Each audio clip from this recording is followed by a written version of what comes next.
الله پاک ته تر ټولو زیات دا خیرخواهي ډېره محبوب. په قرآن کریم کې به ته یې اورېدلې یو صورت یې نمل دی، نمل و میږه ته وایي. الله پاک په قرآن کریم کې د دې یوه صورت باقاعده نوم د میږي ولې ایښی، د دې وجه څه ده؟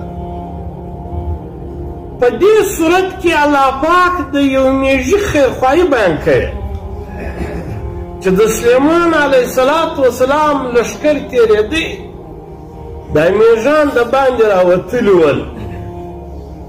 په دا میږیانو کې یو ګوډه میږی وه، هغه ته دې معلومات وسو چې د سلیمان علیه السلام لښکر را روان. نو یې دا خپل برادري دا د میږیانو خپل قوم ته ول، یا ایها النمل ادخلوا مساکنکم، هی هغه د میږیانو برادرۍ په خپلو غارو دننه سئ.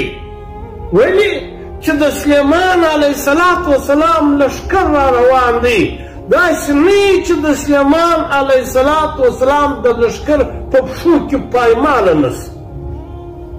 نو دوی په خپلو غارو دننه سئ، خپل ځانونه محفوظه کړي. اوس دا یوې میږي له دا میږیانو سره د خیرخواهي پر بنیاد دا یوه خبره وکړه، دا و الله پاک ته دونه محبوبه شوه چې الله پاک د ده پر نامه باندې باقاعده د قرآن کریم د یو صورت نوم کښېښود چې شوه دا خیرخواهي وه. نو که موږ ورته چې یو میږی د خیرخواهي پر بنیاد الله پاک دونه اعزاز ورکوي چې تر ټیټ دنیا پورې به د دې صورت نوم صورت نمل یي د دغه خیرخواهي پر بنیاد.